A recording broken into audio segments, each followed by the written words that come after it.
नमस्ते दोस्तों, कैसे हो आप सब। उम्मीद करती हूँ बहुत ही अच्छे होंगे। ये बताने के लिए कमेंट बॉक्स में जय श्री कृष्णा लिखना बिल्कुल ना भूलिएगा। तो आज आप सभी को मैं बताने वाली हूँ कि अद्भुत कहानी, ऐसी कौन सी अद्भुत कहानी है जिसे सुन करके आप सभी के मन में एक प्रश्न उठेगा। रुक्मिणी लक्ष्मी जी की अवतार थी तो राधा कौन थी? आइए जानेंगे इसके बारे में पूरा डिटेल से भगवान विष्णु ने किस तरीके से समझाया। रुक्मिणी लक्ष्मी जी की अवतार थी तो राधा कौन थी? जय श्री कृष्ण। दोस्तों, आज हम आपको रूपमती से राधा तक 2 युगों में बसी एक आत्मा की प्रेम कथा सुनाने जा रहे हैं।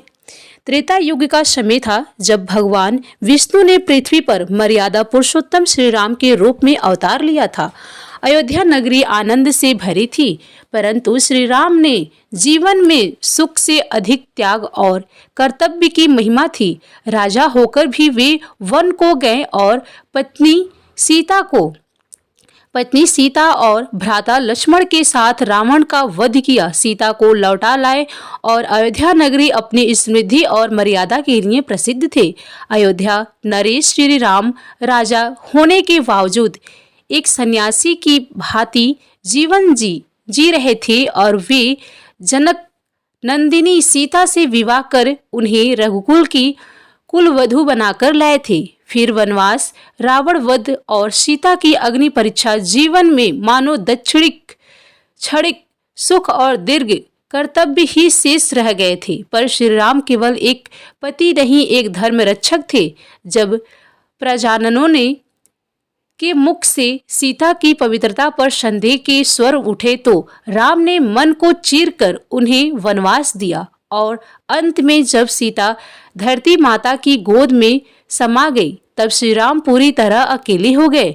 एक दिन महान ऋषियों और तपस्वियों के आग्रह पर श्री राम ने राम नाम और महायज्ञ का आयोजन किया। यह कोई सामान्य यज्ञ नहीं था, यह उस साधक का यज्ञ था जो स्वयं के नाम का ही जप करता है और उसमें अहंकार का त्याग आवश्यक था। नियम था यज्ञकर्ता को एक सामान्य गृहस्थ की भ्रांति अपनी पत्नी के साथ यज्ञ में बैठना होगा। राजसभा स्तब्ध हो गई। सभी जानते थे कि माता सीता अब इस धरती पर नहीं थी, पर नियम तो तोड़ना मर्यादा पुरुषोत्तम को स्वीकार नहीं था।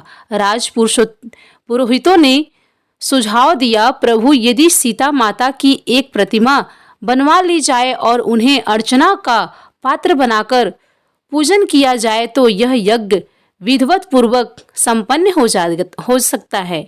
श्री राम मौन रहे और आंखें बंद की, मौनो उनके हृदय में कोई मौन स्वीकृति प्रकट हुई हो। उन्होंने अनुमति दी। सोने, चंदन और तुलसी की स्मृति मिट्टी से बनाई गई वो प्रतिमा दिव्य थी। उनकी आंखों में सीता की करुणा थी, होठों पर त्याग की स्मृति और हृदय में प्रतीक्षा की पीड़ा।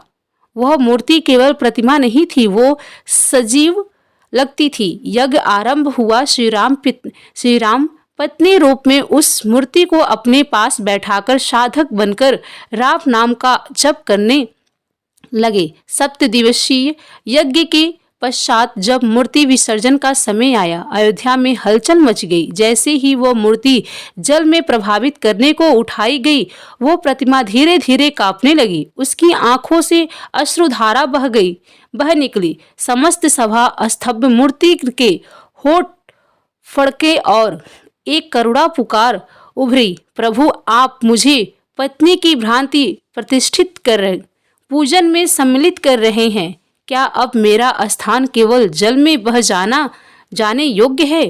क्या मेरा प्रेम, मेरी भक्ति, मेरा स्मरण, मेरा समर्पण केवल एक यज्ञ की औपचारिकता बनकर रह जाएगा? श्री राम ने प्रतिमा को स्थिर किया। उनकी आंखों में गहराई उतर आई।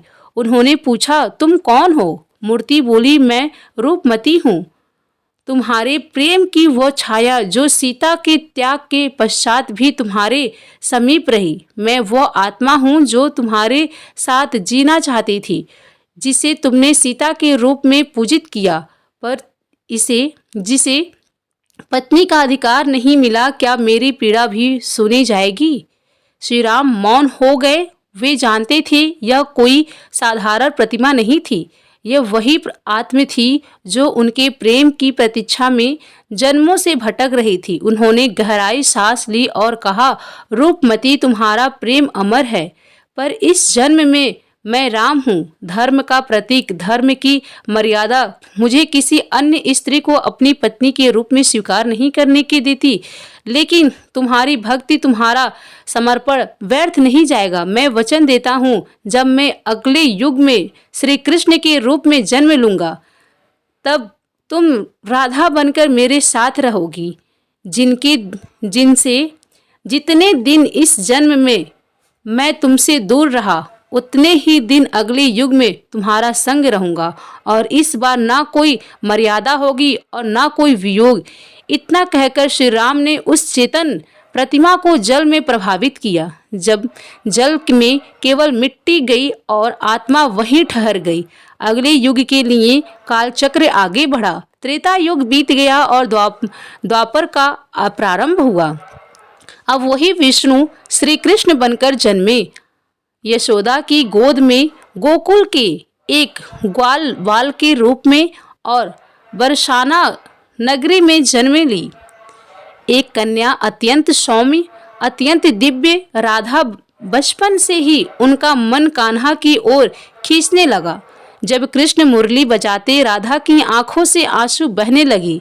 उन्हें नहीं ज्ञात था कि क्यों, पर उनकी आत्मा जैसे कहती थी, मैं तुम्हें जानती हूँ, मैंने तुम्हें कभी राम के रूप में देखा है और तुमसे वियोग में जीवन बिताया है।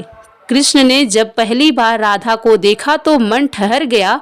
वो कोई सामान्य दृष्टि नहीं थी, वो युगों की प्रतीक्षा का मिलन था। परंतु कृष्ण जो लीला पुरुषोत्तम थे, उन्होंने राधा से कुछ नहीं कहा। वे जानते थे राधा को स्वयं स्मरण होगा कि वो कौन है, और वृंदावन की गलियों में जो प्रेम लिखा गया वो केवल दृष्टि और मुरली के स्वर में था। राधा ने कभी अधिकार नहीं जताया और कृष्ण कभी दूरी नहीं दिखाई। वे एक दूसरे के हृदय में बसते थे, पर समाज के बंधनों से परे थे। राधा वो आत्मा थी जो रूपमती के रूप में राम की प्रतिमा बनी थी। अब कृष्ण के साथ प्रेम के उत्सव में नाच रही थी। जब यशोदा ने कृष्ण से पूछा, बेटा ये राधा तुम्हारे लिए क्या है? कृष्ण मुस्कुराए, माँ, राधा मेरी प्राण है। जैसे गीत के बिना सुर अधूरा है, वैसे ही मेरे बिना राधा अधूरी है। पर माँ, मैं भी राधा के बिना अधूरा हूँ। राधा और कृष्ण का विवाह नहीं हुआ क्योंकि यह प्रेम विवाह के दायरे में बंधने योग्य नहीं था। यह आत्मा का मिलन था जो युगों पहले एक अधूरी मूर्ति से शुरू हुआ था। जब श्री राम ने वचन दिया था कि तुम्हारा प्रेम अमर होगा, उसी वचन की पूर्णता थी राधा कृष्ण की लीला, रूपमती की पीड़ा, प्रतीक्षा और समर्पण। जब राधा के रूप में फलित हुई तो यह सिद्ध हुआ कि सच्चा प्रेम कभी मिटता नहीं, वो समय पार कर पुनः जन्म लेता है। यह कथा केवल राम, सीता, राधा और कृष्ण की नहीं थी, यह उस प्रेम की कथा है जो प्रतीक्षा करता है, जो त्याग करता है और जो वचन निभाता है। राम का धर्म और मर्यादा, रूपमती का समर्पण और अधूरी याचना, राधा का प्रेम और आत्मिक मिलन और कृष्ण का वचनबद्ध पुनः निर्मलन, यही तो सनातन प्रेम है जो देह से परे है, युगों से जुड़ा है और आत्मा के केंद्र में बसा है। प्रेम से बोलिए जय श्री कृष्ण, जय श्री राम, जय श्री कृष्ण। ऐसे ही और भी रोचक और आध्यात्मिक वीडियो के लिए चैनल को सब्सक्राइब कर लें। दोस्तों, आपको ये कथा कैसी लगी कृपया कमेंट करके जरूर बताइए। वीडियो पसंद आया हो तो लाइक करें और अपने दोस्तों के साथ शेयर करके कमेंट बॉक्स में जय श्री कृष्ण लिखना ना भूलें। फिर मिलेंगे एक और दिलचस्प वीडियो के साथ। धन्यवाद। जय श्री कृष्ण।